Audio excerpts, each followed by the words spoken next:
all to Off the Cuff with Namrita, and I am so delighted to have a very, very special guest today. Her name is Rashmi Rustagi, and she has written, produced, and acted in several short films focusing on social impact stories, hoping to move audience to shape social change. Her award winning short film Unborn sheds light on female feticide in Indian American communities and is streaming on Amazon Prime. Now she plans to shoot her feature film, designed by Preeti, in the Bay Area to shed light on domestic violence and ultimately help empower its survivors, I can say, if not, victims. Rashmi, welcome to Off the Cuff. Thank you, Namrita. It's a pleasure to be here. It's my pleasure, and I've seen Unborn, I've seen your work, and being an indie filmmaker, you know the hard work that goes in, and it's a tough life. And bringing subjects like these around domestic violence or female feticide, I applaud you for that. So, tell me, what drives you to such subjects and such movies, and your process of picking the films that My first major gig was the Avengers, Oh. and I had a big part in that Yeah. feature film. They just stuck in a little bit of Calcutta, so I was a woman in Calcutta. Okay. But some last 3, 4, 5 years since, never have I ever really has shown a Amazing. complete Desi cast, right? Mm. It has a complete Desi cast. Yes. No other show before that really Yeah. had a complete Desi cast. Yeah. And so that has kind of started in the right direction. Mm. But for women of my age, Mm. Indian women of my age, the only roles, most of the auditions that I have is, please get married to either the son or the daughter. That role, just serving the younger generation. So serving the heroine. And I wanted to break out of that mold. I was like, I could have a story of my own. Women like us who came from India, like you, who came from India with arranged marriages or not, and we raised our kids here. We straddled both cultures, balanced all the So much to say. juggled I know. everything, and raised our kids here. And we have lives. We have stories. Stories We have to love tell. stories. We have Love love stories. We have fashion stories. Absolutely. And so we want, sure, we'll serve our kids' generation. Yes. And sure, we'll tell them to get married, which I didn't. You can't do that. Kids. But we have lives, and our stories have to be told. And there are a couple other Bollywood films recently that had to do with domestic violence, but then some of them showed the women reciprocating by doing violence against the men. And so Darlings, I think, okay. But yeah, but so when I was writing the script, I was very conscious of the fact that I don't want to promote violence. that's your thought. So so I was like, no, she's not gonna hit him back. She's not gonna do the same thing. Yeah, that is true, because I believe that, but like now, it's like a catch-22 situation, I'll say, with OTT platforms also. I did, I did interview Rajat Kapoor, that amazing actor, and he told me that, and I was a little disappointed when I heard that even OTT is going the Bollywood way. Because now they are trying to get bigger star, they're trying to please what people want to see. So, you can see a lot of violence, a lot of unnecessary sexual content in there. Sometimes it makes sense, and you say, okay, that's part of the story. Like Made in Heaven, season 2 is again lavishly made, but they are trying to showcase a lot of breaking, I'll say, social norms, things about, which is amazing. If people are loving what the actress is wearing and also learning, why not? Exactly. Why not? Yeah. You don't have to show it in a very typical. Yeah, in season 1, I remember one of the episodes where the girl actually walks away from the mandap, Yes, right? yes. Where she makes a choice, And sure, she was wearing a very pretty lehenga. Yeah, that's fine. Okay, even in season 2, same thing happened. You know, she let the boy go. Because he wanted to pursue a career, and she walked to the altar all alone, saying, I can do that. Wow. That is, these Yeah, messages yeah. need to be seen. That's right. And I'm so glad that, Made in Heaven is getting the reception it is. It's being loved. उसमें दहेज वाली कुछ बात थी, dowry was. Earlier on. Okay. And you talked about Hollywood. I was wanting to know about, Hindi cinema, because sometimes there is so much of, that word has been used so much, masculine, toxic masculinity. Right. You have these major stars, acting very, much, which people enjoy in mainstream cinema, and women are shown the way people want them to be seen. They are, obviously, we know Bollywood sexualizes women, but far and few there are being movies made which are very impactful. One I remember. It was sometime back. Thappad was a major movie that showcased domestic violence in a certain way. Right. And if we go long back, I was much younger, obviously in 1980s. That movie came made by Mahesh, but Arth. That was very empowering for a lot of women, and for me as a young girl, it was like, wow, women do have options other than just staying in a marriage which is not working out for them. Right. So I hope there's more, movies that are made, because we all know, it's film industry works on economics, and they will get huge stars and they will have item songs. But now and then, if they have a little bit of consciousness while making a subject, or big actresses not taking, roles which are just item numbers. That would be, I think, wonderful for everybody to see. Yeah.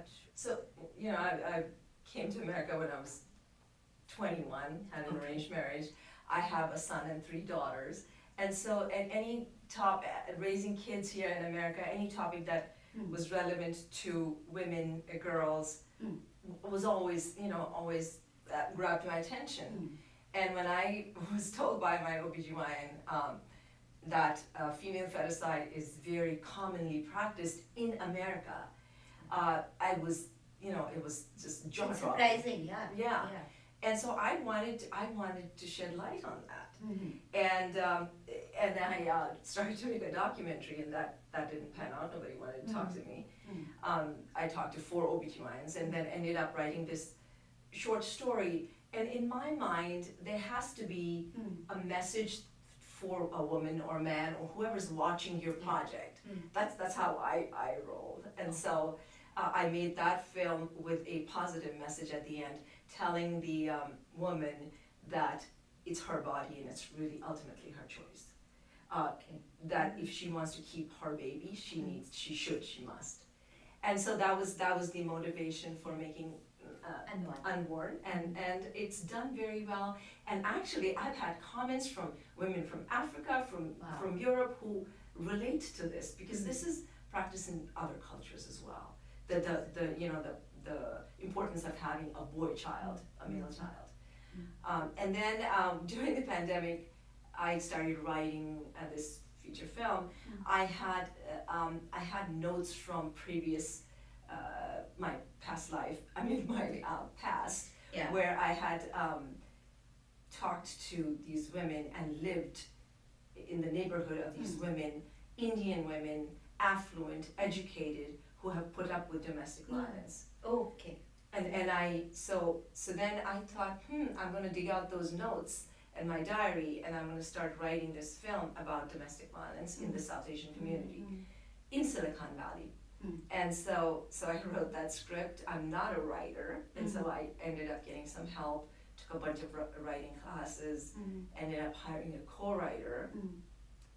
And that script is also an uplifting story. It starts, designed by Preeti, it starts with this woman getting out of an abusive marriage. She rebuilds her life. It's about her journey. And so again, the message is that yes, you can rebuild your life for women who are suppressed or who are in situations that they can't get out of, that there's help out there, that there's group therapy out there, which, you know, some of these things that our community, our culture looks down upon. Yes.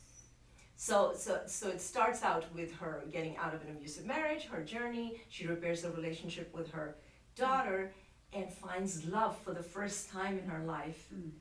And that's something for women who, my age, and I say my age because at that time arranged marriages were more common. Yes. Yeah. Some of us never knew love. I mean, Very true. Right? Very true. If you have an arranged marriage, Yeah. you don't necessarily fall in love with the guy you're married to. Absolutely. And so some of these women have lived lives without love and have had children and you know, just gone on. And so in this character's case, in Preeti's case, designed by Preeti, she ends up experiencing love for the first time after being married for about 30 years. But right now you are at a stage where you are collecting funds for the film, and listeners, I will urge everybody to join Rashmi in telling stories like designed by Preeti. So Rashmi, tell how people can join in and help make this movie come to life. So as an independent filmmaker, Yeah. the most challenging part of that process is not the writing, it's not the design, it's just having the funds to make the film. Yeah. And I want to make this film in the Bay Area, and which is also challenging because it's not the same situation as LA. And so I'm in the funding phase. You could go to designedbypreetimovie.com, and that has a donor funding page. Okay. I am fiscally sponsored by a 501c3. So, and this is an organization, it's called From the Heart, that actually vets your project and then decides if they want to fiscally sponsor you. So they liked my project and they want to fiscally sponsor me. And so if somebody donates, they will get 100% tax deduction on their contribution donation. And so I'm hoping that will inspire people to contribute. They can also contribute outside of that. Yeah. I hope so too. It's very what I've seen generally. There's so many organizations looking for donations, and I know people do go through this donor fatigue. How much can they give? Where can they give? And most of the time, you kind of pick bigger organizations who are working for education, or who are working for health, or things like that. But I also feel that creative fields of filmmaking is as important, and especially indie filmmakers who are trying to bring you real stories, with passion, and trying to project the topic in a very different light. So even a small donation will help, and in bringing, because I think that will give you, especially these days, social media and media is very powerful tool to make a social change, and Rashmi is trying to do exactly that through her films. So on Instagram, I'm the Rashmi Rustagi, Okay. and then everywhere else it's just my name, Rashmi Rustagi. Okay. Yeah. Well, wonderful talking to you, Rashmi, and I wish you the best for your upcoming film and the other, projects you have. Thank you. And waiting for Designed by Preeti, and please, listeners, donate, or maybe just reach out to her. Maybe you can, help her in any other way. Locations. Yeah. There's Catering. so much that goes in. It's not just money. So hope you enjoyed this episode of Off the Cuff with Namrita. Join me again Sunday 9 a.m. only on Bolly 92.3 FM. Take care. Bye for now. Thank you, Rashmi. Thank you. Shosha is a creative Indian restaurant located in the heart of Silicon Valley.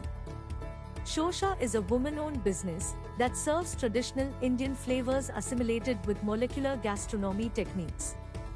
The best Indian bar with happy hours in the Bay Area serves handcrafted drinks inspired by flavors from India with modern craft cocktails that are presented in unique ways. Shosha is a modern take on traditional Indian cuisine. We specialize in corporate luncheon, anniversary celebrations, birthday parties, and catering. Do check us out for a memorable modern Indian dining experience. Shosha is located at 141 South Murphy Avenue in Sunnyvale, California. Motto is Atiti Devo Bhava. That means guest is like God, and that is how we treat all our guests. So please come and check us out. Thank you.